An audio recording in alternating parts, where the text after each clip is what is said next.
I want you to look closely at this image. On the left, there's a regular candlestick chart. You can see it's super noisy, with candles bouncing all over the place.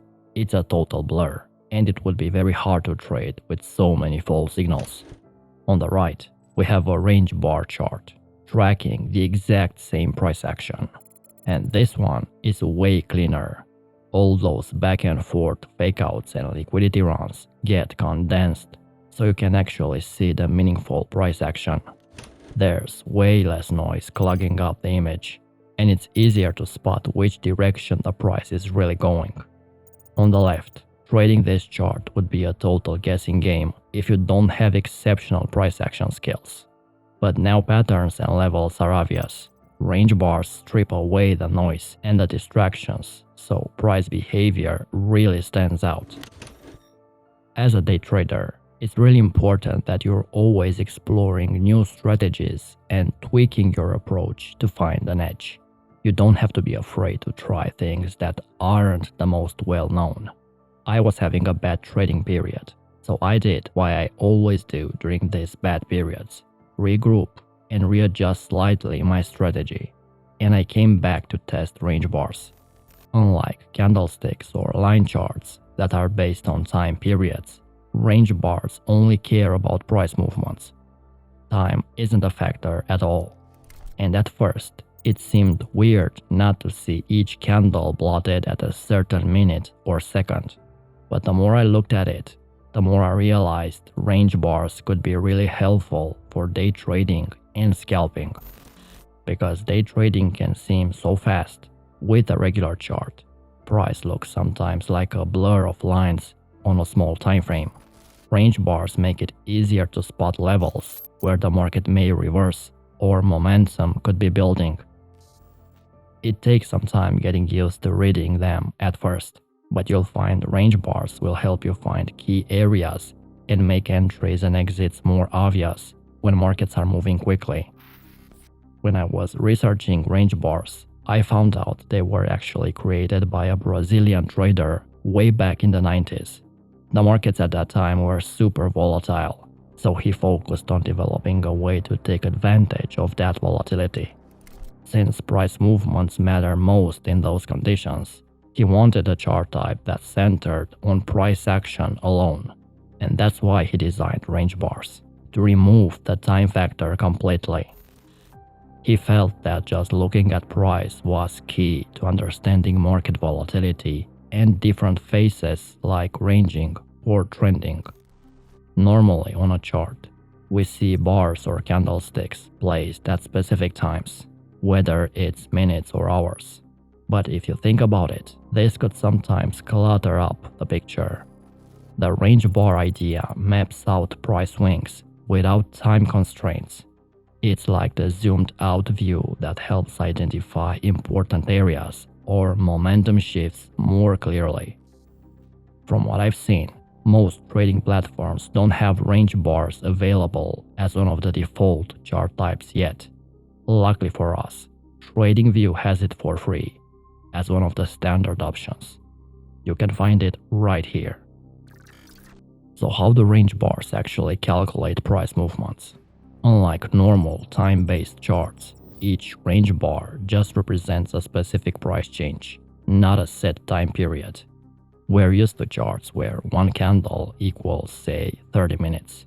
But with range bars, it doesn't matter how long it took for the price to move.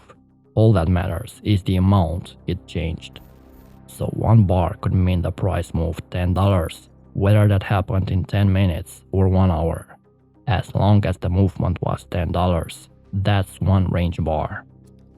And this is different than our usual time-based charts, which will always print the same number of candles each session, no matter what else is happening. Range bars focus only on the significant price action. With range bars, the number of bars you see each session will vary a lot more than with the normal time-based charts, and that's one of the things that takes some adjustment. When volatility is high, you'll end up with way more range bars printing. The price is swinging around more dramatically in smaller increments. On the other hand, Quieter markets with low volatility will have fewer bars. Less is happening price-wise, so the bars can remain static for longer. The specific market you trade and the defined range you set also affect the bar density. A $5 range on SPY will generate a different number of bars than a $5 range on oil, for example.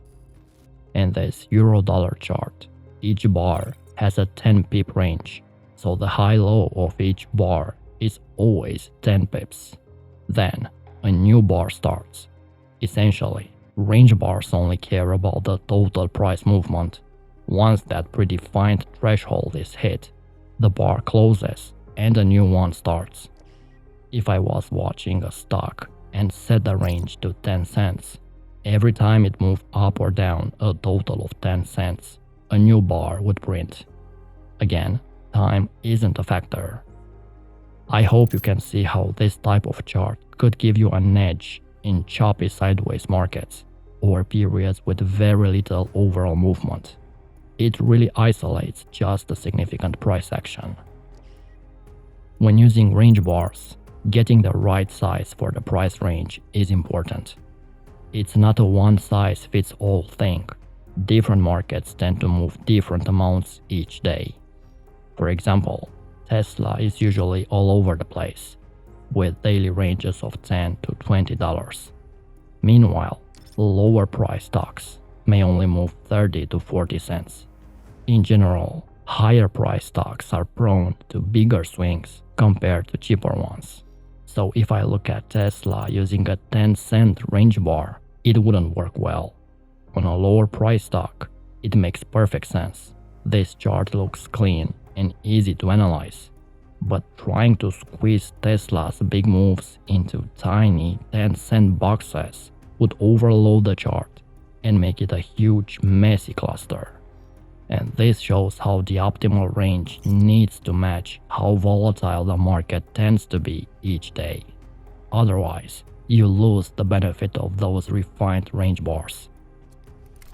When choosing a range size for bars, one thing you can do is look at how much the market usually moves each day on average.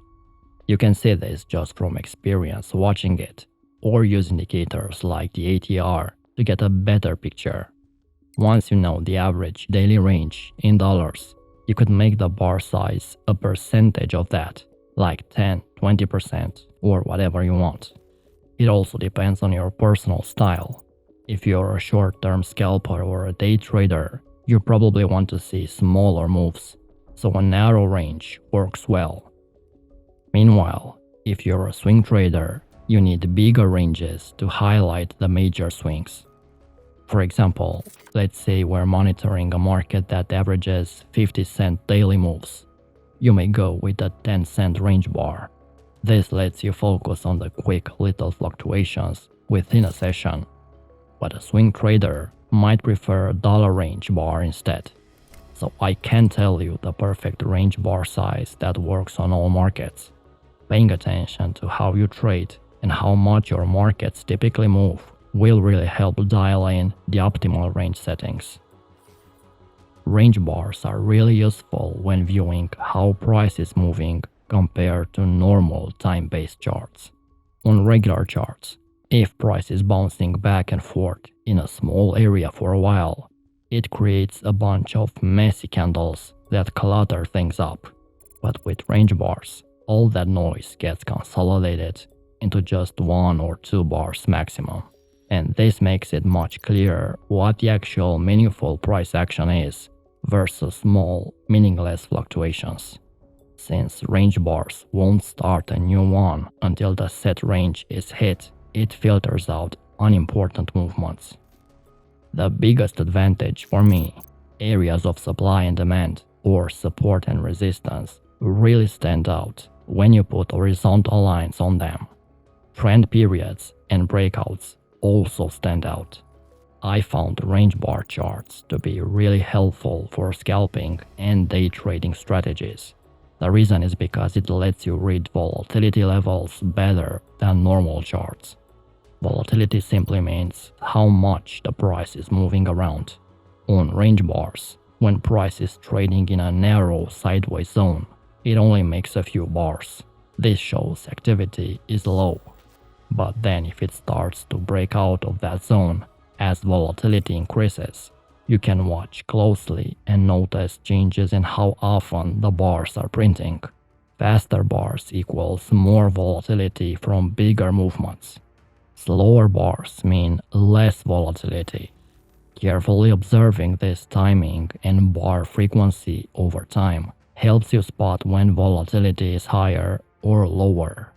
And periods where it suddenly picks up usually signal a new short-term trend forming, creating opportunities.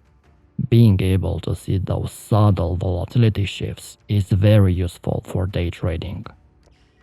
If you're trying to scalp the Forex market, targeting let's say 10 pips each time, then using a 10 pip range bar chart would definitely make more sense compared to regular charts.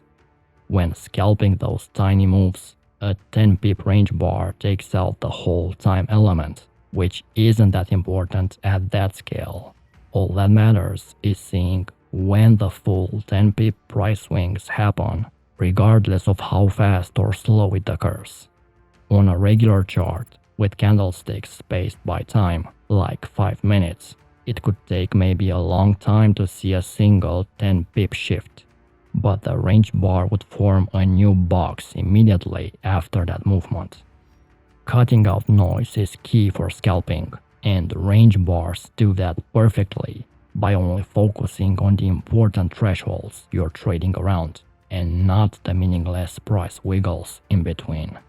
The ability to finely tune the range size to your strategy is a big advantage. It really lets you zero in on exactly what your eyes need to see to catch those small moves. Now let me show you how I use range bars to trade supply and demand. Identifying major supply and demand zones on the chart is one of the pillars of my strategy. The first step is always looking at where we are right now, price-wise. Then I go back on the previous day to investigate price swings. Once I spot a big move up or down, I focus on where it started. That area is usually a supply or demand zone, since that's where upside or downside pressure took over. If it was a bearish drop, I check the last bullish range bar before the downturn. Then I highlight that zone up to the high right before the move started. Similarly, for an upswing, I look at the most recent bearish range bar preceding it, then mark out the zone from there down to the low preceding the start of the rally. When drawing supply and demand zones on range bar charts, it's important to consider how fresh or recently used they are. There are a few supply and demand types. Fresh zones, which haven't been revisited yet, so they are untested. Non-fresh zones, which have seen price pull back to them at least once. And used up zones, which have had price bounce off them several times. And these are not as reliable for full swings. When I mark these zones on a range bar charts, I focus on the freshest zones, since the market impact is most likely still there. I also focus on the strongest zones, where price sharply changed direction in a quick move. These zones command more attention. Paying attention to how recent zones have been in play and how abruptly price reacted there can help you focus your analysis on the most influential areas. Let's look at this range bar chart with yesterday's price action on it. We mark some important supply and demand zones from how price reacted the previous day. Down here near the bottom, it barely dipped below this range before bouncing hard. That shows strong demand. And up at the top, price peaked, then crashed off after struggling to break through. So clearly a strong supply up there. Now flipping to the next day, price revisited that bottom demand area again. As buyers stepped up forcefully the previous day, there's a chance they'll protect this level once again. The chart structure looks ready to turn higher from there. This is your buy zone. Maybe it's placebo, but I can see supply and demand, support and resistance levels more clearly with range bars. And these are perfect for identifying technical areas other traders will react at from prior days. This was just a basic intro to the concept. In the next videos, I want to start demonstrating some concrete trading strategies we can actually apply using range bars on different markets.